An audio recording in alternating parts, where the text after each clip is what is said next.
Hi అండి. Welcome back to tasty food. ఈరోజు నేను మీకు పోహాతో ఒక రెసిపీని చూపించబోతున్నాను. క్విక్‌గా ప్రిపేర్ చేసుకోవచ్చు. ఇది బ్రేక్‌ఫాస్ట్‌గా అయినా, స్నాక్‌గా అయినా చేసుకొని తినొచ్చు. చాలా హెల్తీ రెసిపీ అండి. మరి లేట్ చేయకుండా ప్రాసెస్ ఏంటో చూద్దాం. ముందుగా దీనికోసం ఒక మిక్సింగ్ బౌల్‌ని తీసుకొని దాంట్లో ఒక కప్పు అటుకులని తీసుకోండి. దీంట్లోనే వాటర్‌ని యాడ్ చేసుకొని వాష్ చేసుకోండి. ఇప్పుడు వాటర్‌ని మొత్తం డ్రైన్ చేసుకొని ఈ అటుకులని పక్కకు పెట్టుకోవాలి. ఇప్పుడు ఒక మిక్సీ జార్‌ని తీసుకొని దాంట్లో హాఫ్ టేబుల్ స్పూన్ జీలకర్ర, కొద్దిగా సాల్ట్, 7, 8 వెల్లుల్లి రెబ్బలు, కట్ చేసుకొని పెట్టుకున్న కొత్తిమీరని యాడ్ చేసుకోండి. పిరికెడంతా యాడ్ చేసుకుంటే సరిపోతుంది.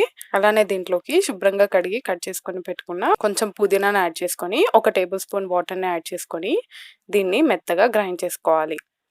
చూడండి, ఈ విధంగా గ్రైండ్ చేసుకున్న తర్వాత దీన్ని ఒక గిన్నెలోకి ట్రాన్స్‌ఫర్ చేసుకొని పక్కకు పెట్టుకోండి. ఇప్పుడు స్టవ్ మీద ఒక ప్యాన్‌ని పెట్టుకొని దాంట్లో 2 టేబుల్ స్పూన్ల ఆయిల్‌ని యాడ్ చేసుకోండి. ఆయిల్ హీట్ అయిన తర్వాత మంటని మీడియం ఫ్లేమ్‌కి అడ్జస్ట్ చేసుకొని దీంట్లో కొద్దిగా జీడిపప్పును వేసుకొని దాన్ని ఫ్రై చేసుకోండి.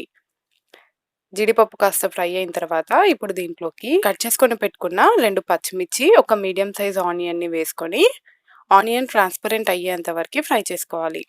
ఆనియన్స్ ఇలా కాస్త ట్రాన్స్పరెంట్ అయిన తర్వాత ఇప్పుడు దీంట్లోకి హాఫ్ టేబుల్ స్పూన్ పసుపుని యాడ్ చేసుకొని మిక్స్ చేసుకోండి.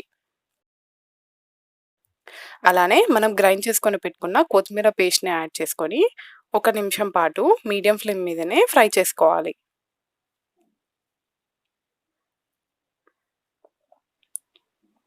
ఇలా ఫ్రై చేసుకున్న తర్వాత మనం పక్కకు పెట్టుకున్న అటుకులని దీంట్లోకి వేసుకోండి.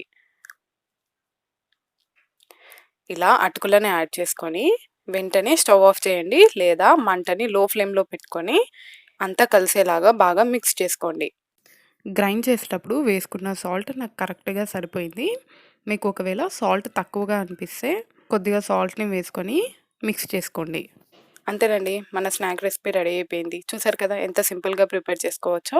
చాలా హెల్తీ కూడా. కేవలం 5 నిమిషాల్లో మనం దీన్ని ప్రిపేర్ చేసుకోవచ్చు. మీరు కూడా ఈ రెసిపీని తప్పకుండా ట్రై చేసి మీకెలా కుదిరిందో నాకు కామెంట్ చేయండి. ఈ రెసిపీ మీకు నచ్చినట్టయితే లైక్ చేయండి, షేర్ చేయండి. టేస్టీ ఫుడ్ ఛానల్‌ని సబ్స్క్రైబ్ చేసుకొని పక్కనే ఉండే బెల్ ఐకాన్‌ని క్లిక్ చేయండి. Thanks for watching.